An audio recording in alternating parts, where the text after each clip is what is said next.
Ja, da lager vi mat igjen. Blåser noe vakent ute, men så hører det klaffer i vifta, men det gjør jo ikke noe. I dag skal vi lage noe kjempegodt nå. Vi skal lage, hva kaller vi det da? Løvstekburger? Løvbiffburger? En sånn flaten, vet du, som du kjøpte på gatekjøkken før. Med bearnéssaus, og vi skal lage hjemmelaget chips og bare... Wow. Yes, så skal vi se da, om vi greier å få det kameraet der, som viser ned her, til å funke hele dag, ikke vel? Men vi prøver. I hvert fall det vi skal lage en løvstek. Det er bare kjøttdeig, maizena, her, kjøttdeig, maizena, salt, pepper, og løkpulver, og et egg. Sånn. Skal det kna sammen etterpå. Det er det. Skal vi lage bearnéssaus? I bearnéssausen er det 3 eggeplommer, 350-400 gram smør, dijon-sennep, estragon, worcestersaus og hvitvinseddik. Og salt og litt grann cayenne. Potetene skjærer jeg bare i båter, koker i 25 minutter, tar de ut, legger de på stekebrett, inn i ovnen på full smekk, varme og overvarme, alt som er, og svirer jeg på toppen, så blir de sånn sprø på utsida og potetstapp inni. Det er godt. Da kjører vi bare på. Hva skal vi begynne med? Vi begynner med løvsteken. Yes, for løvsteken, den må i fryseren etter vi har laget den for å få den til å sette seg. Sånn, da gjør vi det. Skal jeg bare vaske opp hendene.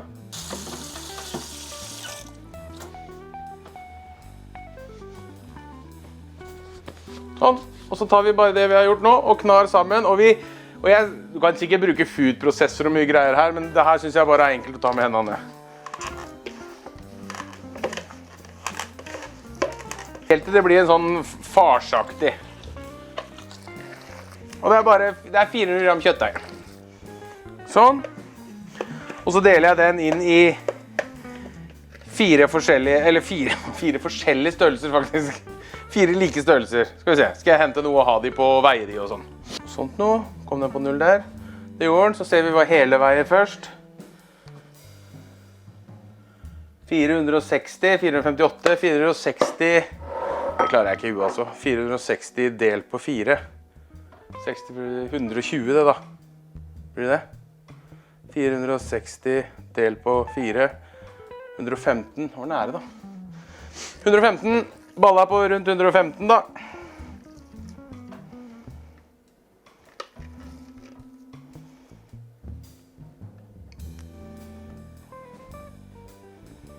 Sånn, 17.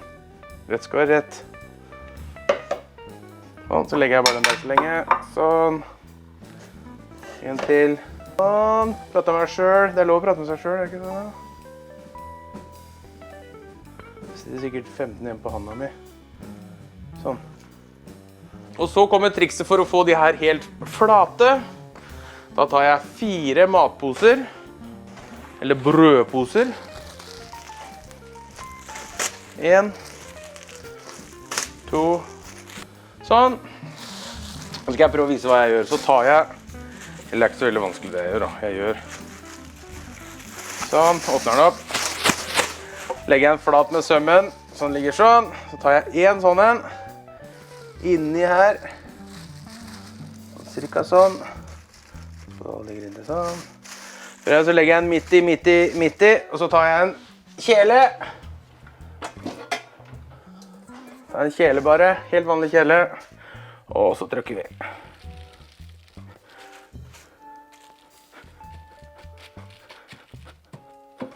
Se på den du.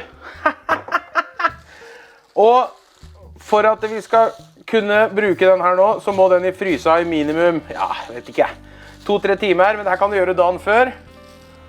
Så skal jeg bare få den her i frysa, det skal jeg ikke, nei, for her står det masse oppå. Sånn. Det var det siste. Og så må jeg selvfølgelig si at jeg har laget fra før av, så jeg har de liggende i fryseren. Så slipper jeg å vente på det. Og det er egentlig en fin greie da, hvis det her er noe du begynner å spise, så venter du først den ene gangen. Neste gang du skal ha sånn av nå, så lager du fryseren, tar de du har laget. Genialt. De tar vi selvfølgelig ikke ut før vi akkurat skal til å bruke de. Bare så det er sagt. Yes, da var det gjort. Da var den klar. Da skal den bare ligge og vente der til vi skal begynne å bruke den. Så lager vi potetene. Jeg pleier å skjære de i 4 på langs. En sånn og en sånn. Store, fine chipser. Eller noen vil kanskje kalle det slottspoteter. Jeg pleier å beregne 2 poteter til hver. Det er selvfølgelig, holdt på å si, må du jo snakke med de dyra som skal ha maten. Det er sikkert noen som skal ha mer enn 2 poteter. Derfor har jeg laget 2 ekstra poteter. Det er alltid noen som skal ha mer. For de potetene her skal jeg vise deg et helt sinnssykt triks, som blir helt... Nå skal vi bare få kokt de først. Og jeg koker de ganske mye, sånn at de nesten går i stykker. Derfor vil du ha kokfaste poteter, ikke sånne som blir mjerne. Heter det mjerne? Ja. Sånn. Da kan jeg jo bruke den. Og da har vi vel lært, hva gjør vi med potetene før vi koker i, når vi har skjært i de sånn? Jo, vi skyller de godt.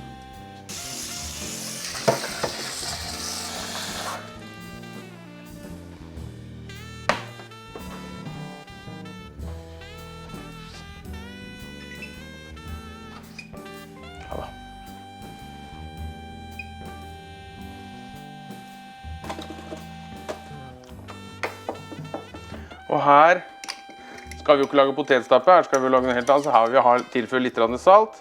Så jeg tar en litt sånn god neve med sånn der havsaltaktig. Det er samme salt som jeg bruker på trappa. Der, og da neste vi skal lage da, hva er det neste vi skal lage da? Den ble sinna, den må jeg tørke.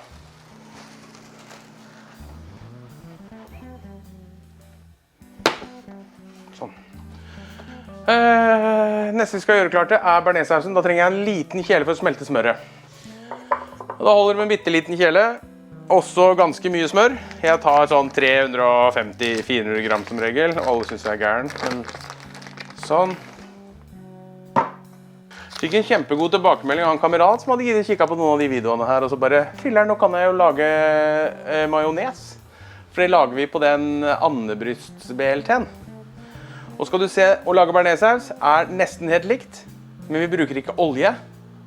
Vi bruker smør, og så bruker vi estragon i til slutt. Da har du en bearnaisesaus.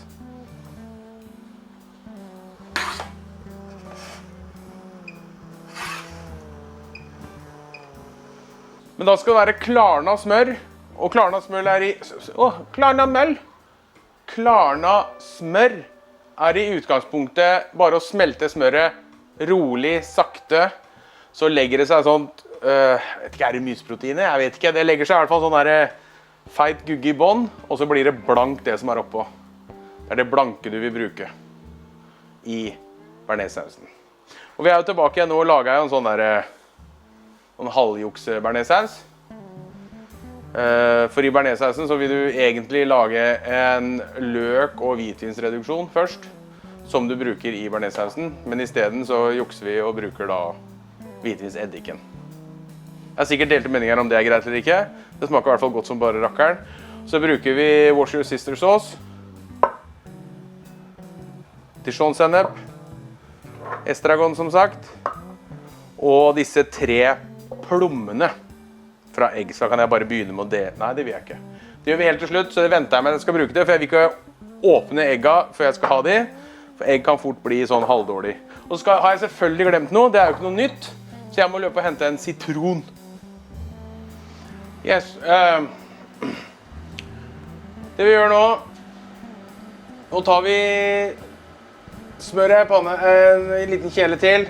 Jeg trenger kanskje veldig mye, smelter det ned, salter og peprer det, og så skal vi bruke det i potetene etterpå. Vent og se på det her, du.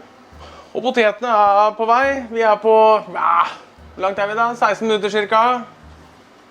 Ovnen har også slått på, så den er også på vei til å bli god og varm. Så er vi nok klare da, altså. Snart. Og da er det bare bearnaisesausen og de der løvstekburgerne igjen. Da har vi rundet 20 minutter på potetene. Jeg har smeltet smør som jeg skal ha over potetene og heller av vannet. Men jeg ville bare vise dere, jeg har salt og pepper i. Skal vi se, men det er salt, det er en klype salt cirka. Så vi greier å illustrere det. 2 da, 1,5, sånn. Så litt godt med pepper.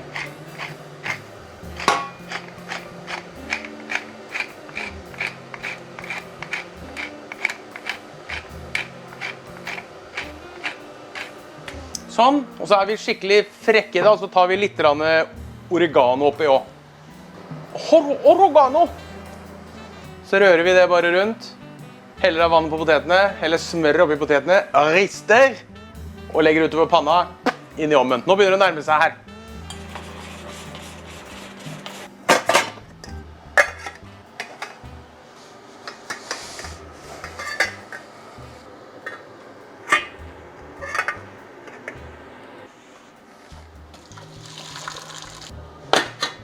Sånn. Så tar jeg bare smøret.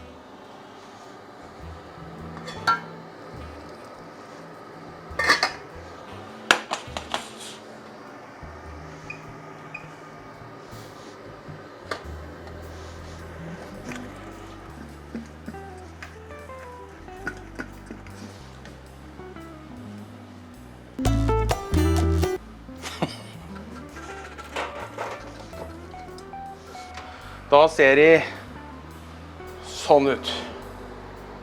Og det kommer til å bli så godt. Sånn. Og da er det bare å prøve en gang til. Da er det bare å varme opp panna, få den god og varm, og løstekburgeren oppi, og så bare begynner vi å gjøre oss klare nå. Så lager jeg bearnaisesausen helt til slutt.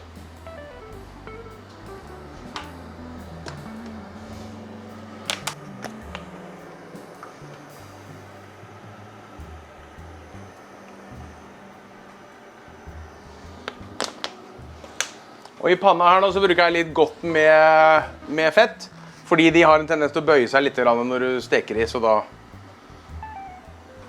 er det bra. Den lille panna tar varme mye kjappere enn den andre. Og så tar vi vanlig grillkrydder på de, så det liksom får litt den der gatekjøkkenfilen på det.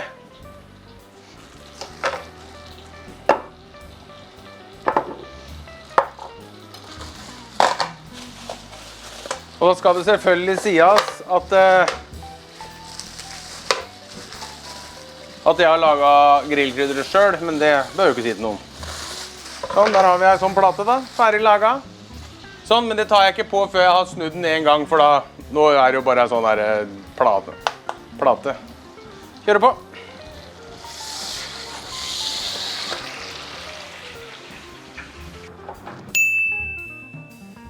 Nå lager jeg selvfølgelig bare 3 stykker, fordi vi bare er 3 stykker som skal spise.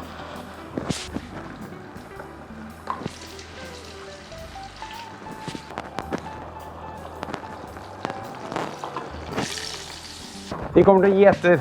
Vi satser på at det går.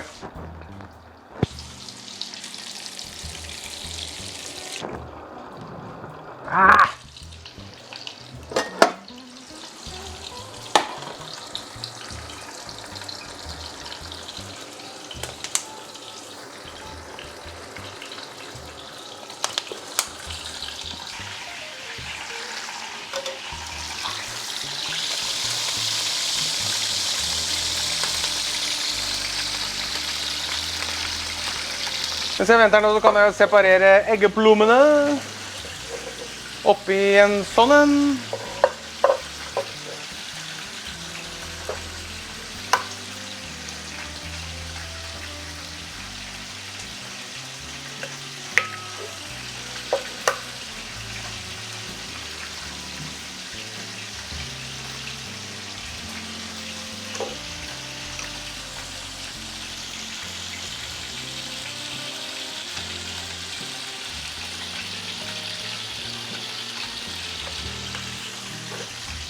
Sånn da. Slapp å lage marengs av den i hvert fall.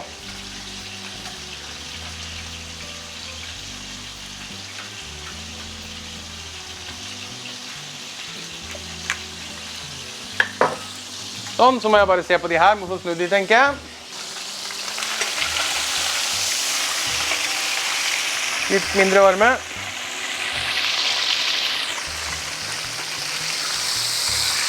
Litt til.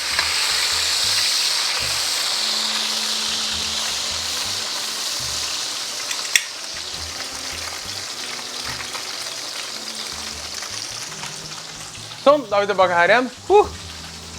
Worcestershire sister sauce. Det var resten. Sånn. Litt cayennepepper.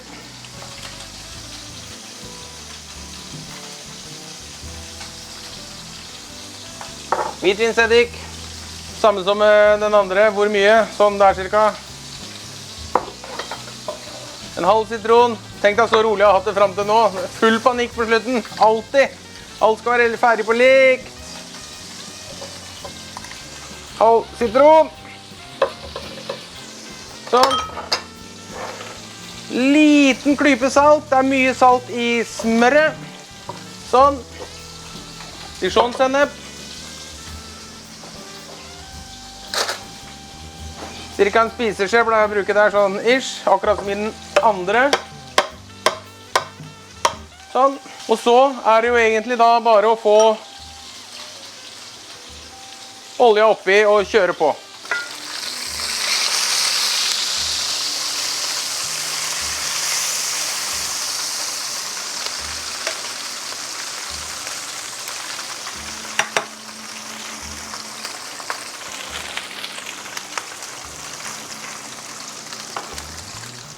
Sånn, har jeg holdt oppi nå.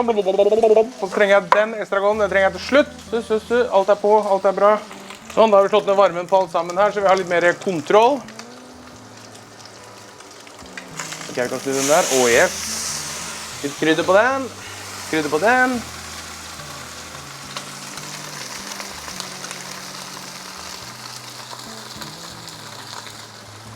Da slår jeg ned varmen på alt sammen, for nå begynner vi å nærme oss. Potetene begynner å nærme seg. Nå er vi nære på her, altså. Sånn. Da slår jeg av, ja. Sånn, da slår jeg av den. Da venter vi bare på barnesausen. Barnesausen skal lages, og så skal det... Jeg skal ta de ut av... Jeg skal ta potetene ut først. Potetene ut først. Lage barnesausen. Montere. Spise. Fikk jeg vann i munnen. Men jeg har jo fortsatt problemer med det der forbannede kameraet jeg har på fjøla. Så akkurat nå så står det batteri litt til lading. Kaos. Men det her klarer vi. Jeg vil jo at dere skal se vi lager bearnaisesausen. Det er det beste som er. Og når vi monterer selvfølgelig. Dette klarer vi. Dette klarer vi. Pust ut, Tommy.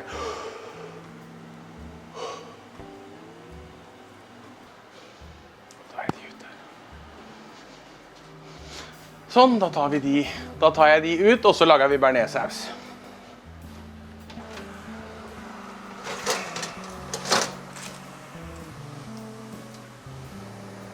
Og se på de da. Yes, da gjør vi oss klare. Skal vi se, da trenger jeg, herfra så trenger jeg smøret som vi har laget. Det pleier jeg å ha i venstre hånda. Og så har jeg den her bamiksen i høyre hånda. Da begynner jeg med å helle smør oppi mens jeg bruker mikseren. Eneste problemet nå er når det her tykner, så begynner den her beholderen å gå rundt. Så det er løst veldig enkelt med å bare holde i den også. Så den bare holder jeg i. Og så begynner jeg.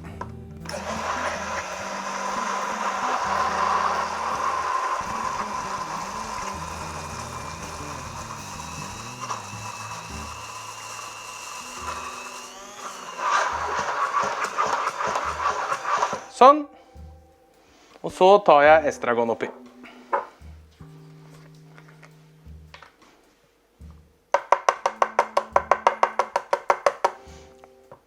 Hørte jeg noen som nok en gang spurte om hvor mye? Sånn pass. Sånn som du liker det.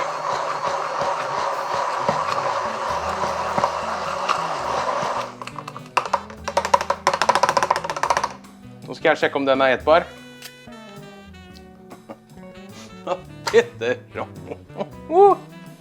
Og da legger vi faktisk opp.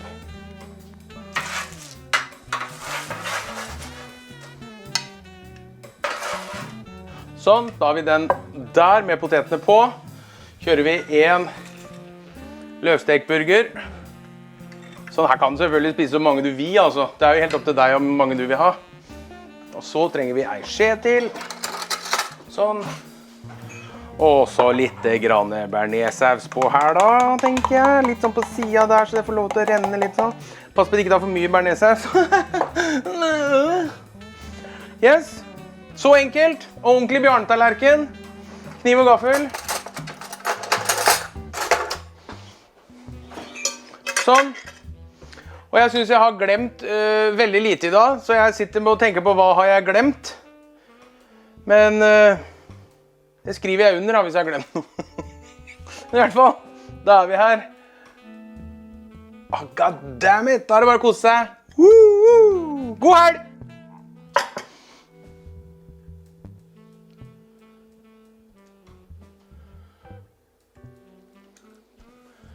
Ja, da er det jo bare å kose seg da.